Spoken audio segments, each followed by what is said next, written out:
Hello everyone, and every now and then a mod pops up on the Steam Workshop which introduces something from lesser known lore. And here we have the Beast Fiends. Beast Fiends are beastmen, but incredibly corrupted by the powers of chaos, with most outright suffering from intense possessions, meaning that the Beast Fiend is no longer a beastman, nor is it even a demon. Instead a hybrid of the two, and they mostly exist in the Southern Chaos Wastes.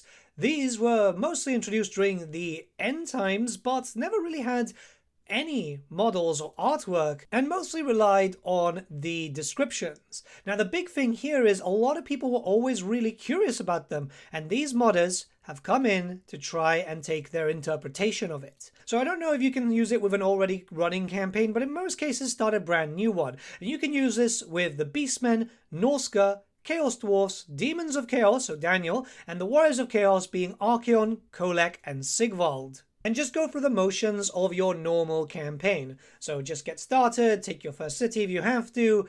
It's going to be a quick and easy process to start getting these monsters too, but they can be quite expensive and there is risk to it. Once you've taken your first locations, this is with the Warriors of Chaos, as it's always better to use this mechanic in a region that you own, you'll be able to call for the Beast Fiends. So there is a little icon at the top, and it all is relating to how much corruption there is for Chaos Undivided. So what you got to do is get that corruption going. You won't be able to do it turn 1, but with like Archaon, you can do it in turn 2. And you can see that there's multiple types of Beast Fiends, each of them locked up to a certain amount of corruption. So as more corruption happens worldwide, you'll be able to try and summon the other types. So the first one are the Beast Fiend herds, and like I said, you'll want to do that in the areas that you own. And yeah, it's just that simple for something kind of basic at the very beginning.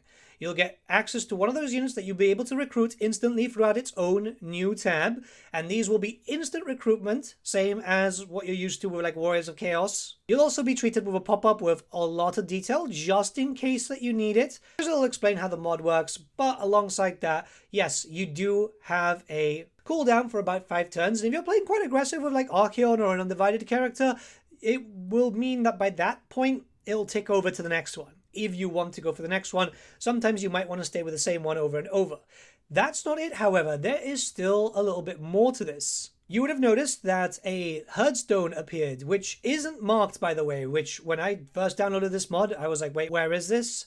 But it usually spawns quite close to the settlement, and it will spawn in different locations if you've got like an army already there, so it's perfectly fine. And these will not always be on the map, by the way. It's very important to realize that they can actually despawn after a number of turns, so you're going to want to spawn it next to a settlement where you've got an army, and maybe you want to use that to power up characters, because enemy armies will spawn, and at the very early ones it's going to be like a mixture of some Marauders and some Beast Fiends.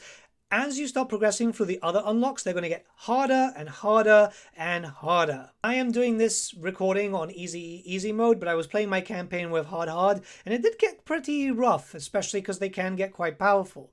It's a cool system if you want to level up characters very quickly, by the way, especially if you can stack up extra experience items. You're going to level up really fast and unlock units for that too.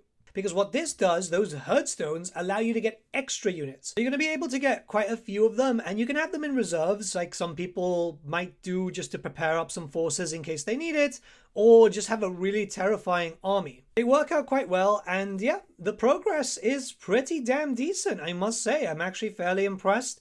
They look really, really good too, which I think is a very big plus. You will get quests, by the way, also. There is a quest at the end, which is like a final battle. I won't show this on screen. You guys can discover it for yourselves, but it's definitely one that you're going to want to check out, because it can be relatively brutal coming with a big force. If you're coming with Chaos Warriors, you should be fine, but the Beastmen do kind of suffer a little bit. From what I've noticed, anything that isn't a basic foot herd, you won't get through the normal method of unlock. You'll have to do the Herdstone. I'm not sure if that's intentional or not, but it does basically mean, yes, there's going to be some risk for the reward, which ultimately does work out better. I feel like it's very well stylized. This will also get corruption going up too, which is useful. If you've got a brand new region, you need to get corruption up, especially as the Warriors of Chaos or even the Beastmen, it's helpful. It's good for undivided corruption. As you can see, it doesn't really take too long to get to the higher versions of the Beast Fiends, but it can take a while depending on what factions are active. Obviously, it depends a lot on you, right? Because if you're playing as a Beastman, or if you're playing as the Demons of Chaos, or whatever, Archaon will not move as quick, right? A lot depends on how you get the corruption moving and just getting everything going on. It's very similar to that of the Unholy Manifestations, actually. So it's a flawed mechanic, but vanilla style.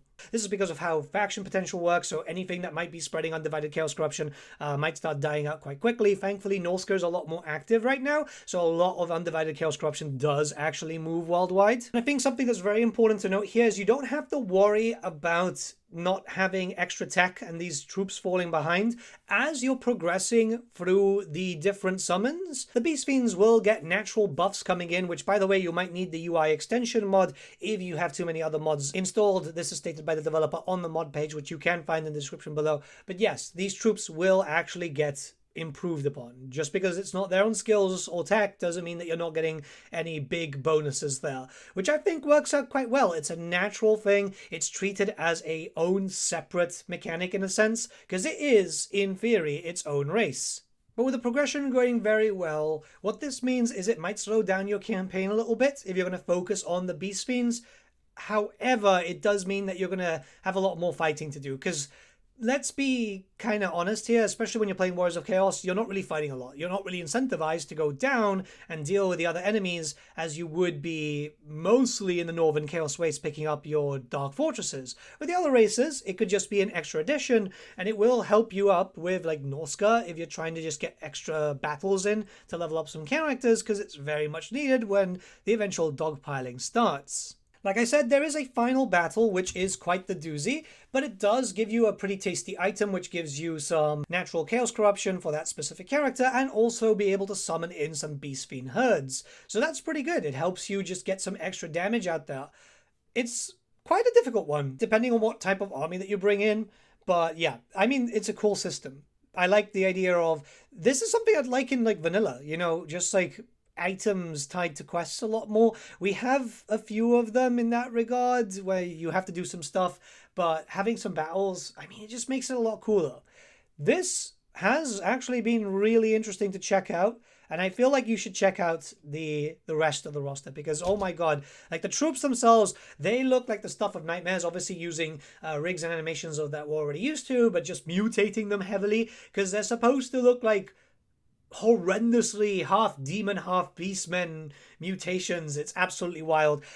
Yeah, I really like them. I like the interpretation here. Again, we've had no like proper artwork on these things, at least to the best of my recollection, but I've always been really curious about Beast Fiends. You know, there's a big push of that. Remember, Archaon's hero, his starting hero, is supposed to be one, but he's just an exalted champion, which is a bit of a shame, especially since they made so much of a stick about that. I mean, eventually they kind of like purify, well, you can't really purify him because it was chaos magic, but you know what I mean. We'll likely never see these officially introduced into Total War Warhammer. Hell, I doubt we'd even see it in the old world, but it's good to see mods keeping these lesser known races and sub-factions alive, because that's the strong benefit that we've had through the modding community in Total War Warhammer, and it's just getting better and better as time progresses.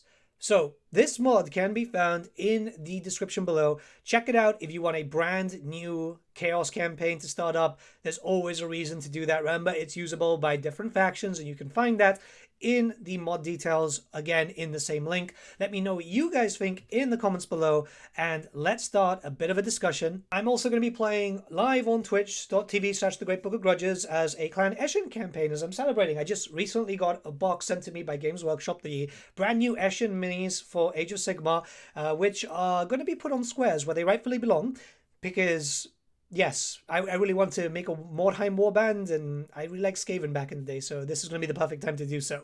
So yeah, pop by, say hi, and if not, I'll see you all again very, very soon.